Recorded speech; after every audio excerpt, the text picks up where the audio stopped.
All right, so let's switch gears. Bellator 147. It's happening this weekend in San Jose at the San Jose State University Event Center, and the main event is Josh Thomson against Pablo Villaseca. That's right, and it's a showcase fight for Josh Thomson. It's pretty clear from talking to him that he knows and understands what his role is. It's like, I'm here to prove that I'm a draw. They're holding a fight in my hometown in a different venue than the one I fought in last time, so the goal here is to fill the event center and prove that I'm a guy that's going to lead at Bellator and going to bring in big crowds when I have a big fight. He shouldn't count on anything with Pablo Villaseca. 10-1 and 3 submissions, 4 knockouts, or 4-3, one or the other. He's a real guy. He's not just a cakewalk. Well, I'm not saying it's a cakewalk, but with Thompson's record, I mean, he is the favorite. He's got experience on his side. He's fought bigger names in bigger places, and Pablo Villaseca has only had one fight in Bellator, and he acquitted himself well. It went to the judges. It was a split decision, so it didn't go his way, but he didn't fight a guy the caliber of Josh Thomson in losing that split decision, so he's on a whole different level now. If he wins, that's a career-defining win there if he wins. Yeah, it would be a significant upset. I would go as far as to say that. Georgi Karakayan against Daniel Weichel. Weichel. I always screw that name up. Yes. And I know he pronounces his W's with V's too, because I heard him do it while I was talking to him. He said vate instead of wait. I have to worry. Yeah, he said I have to worry very carefully about my vate. Where's he from again? Germany. I was gonna say, no, it's a big surprise there. Yeah. Oh boy. So is he winning this fight, or is Karakayan winning the fight? That's tough. Yeah, I know. Well, you got basically the top 2 contenders right now. The guys that are, if they weren't going to fight Daniel Strauss, they would probably fight the guy he just beat, Patricio Freire. And Karakayan has issues with Freire because he lost to him and wants to get that revenge, but didn't get his chance at Bellator 138 because he was replaced by Weichel. Although Weichel says it wasn't a replacement, he earned the title shot by winning a tournament, and he's right about that. He did earn it, so he got the shot instead, came 1 second away from beating Patricio, and then got knocked out in the second round in 32 seconds. So both of these guys probably want to settle the score with Freire, but they might end up fighting Strauss instead because you got the two of them facing each other. Whoever comes out of this fight is arguably the number 1 contender. And to me, it's one of those fights that could go either way because Weichel has good power, really good power in his hands. We saw it when he nearly knocked out Patricio, but he's more of a submission artist, and these guys are both submission artists. They're about 60-65% of their wins by submission. The one reason that I'm going to give the edge to Karakayan is the same reason that I just a little bit ago said with Josh Thomson, and all due respect to Pablo Villaseca, it's a matter of the level of competition you faced, and I think Karakayan, given that he's been in both World Series fighting in Bellator, has pretty much fought all of the best featherweights outside of UFC there is to offer, and I think he's going to be just a little bit more aggressive and a little bit more on the button, and he said to me that he bulked up for this fight. He said he was putting on muscle.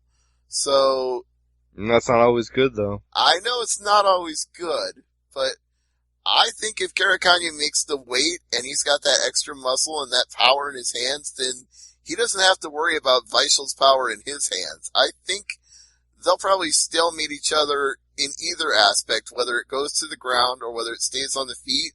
But I think Karakayan will be just a little bit faster, just a little bit stronger, and just a little bit better. But if it goes the other way, I'm not going to be shocked at all. It's going to be a heck of a fight. You talked about Pitbull. His baby brother is on this card. He's fighting Derek Anderson. It's the other way around. Patricio is the younger brother, and Patricky is the elder brother. Oh, my God.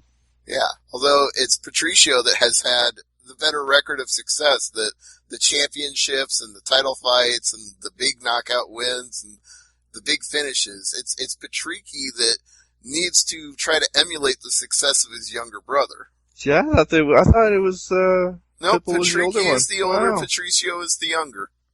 How many years? It's probably only a year or two. I don't think they're that far apart, but I'll But look. the way the record and the championships, I just assumed it was the older brother. Patricky is 29, and Patricio is 28. So they're only a year Yeah. apart, but Patricky is the older brother. Wow. Well, the older brother's fighting Derek Anderson. Yes, and this is a rematch because Derek Anderson beat him back at Bellator 98. Wow. So definitely, revenge is on the mind, that's for sure. Yeah, and what did I say before about some fighters improve more over time than their opponent? Yeah. I think this is one of those cases where if you rematch Conor McGregor and Joe Duffy, McGregor would win that handily. And I feel the same way about Patricky right now. I think he is a better fighter than when he fought Derek Anderson. Brian Rogers fights Virgil Zwicker. This one is going to be bowling shoe ugly. Mm-hmm.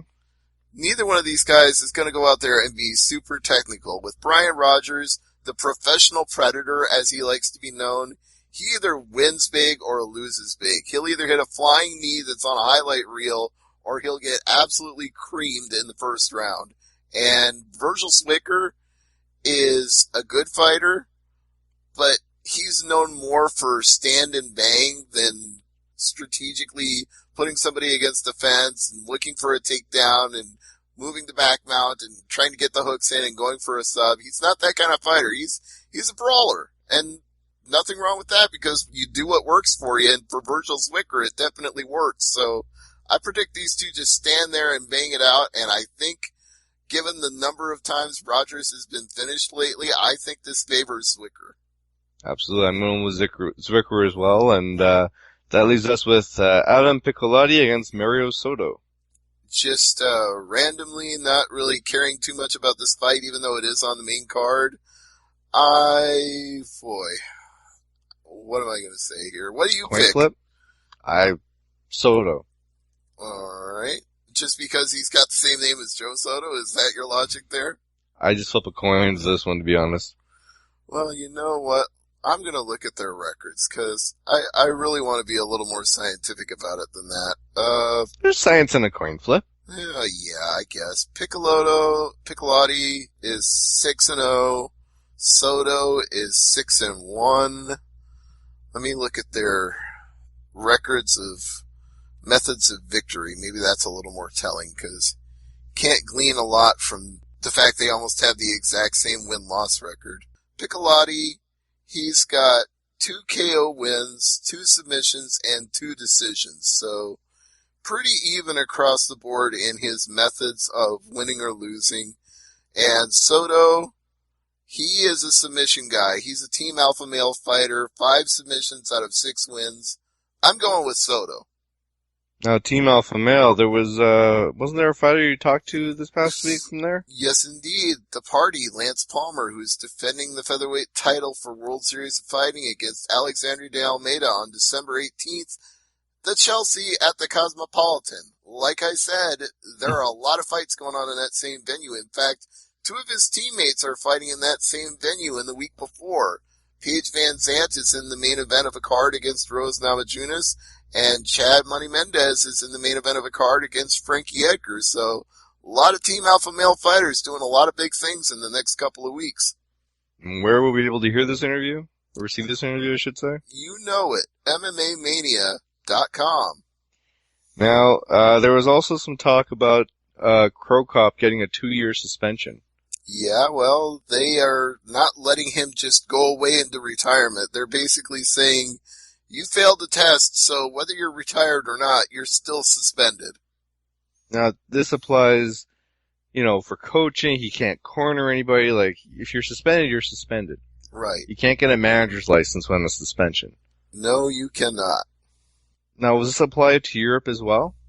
It's the I don't know. European jurisdictions are weird.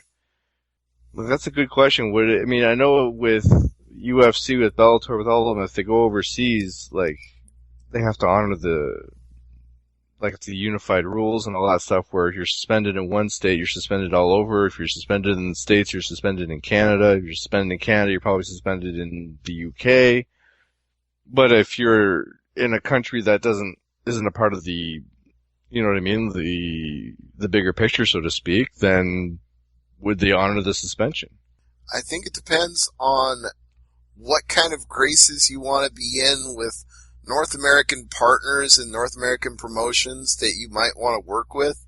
Like, you could say somebody who is suspended by Nevada or California might just go to Japan and fight, but what if that is a promotion in Japan that wants to work with the United States? The minute they try to do that, they're going to be told, well, you used the suspended fighter for your card and flouted our jurisdiction, so we're not going to work with you. Tough shit, buddy.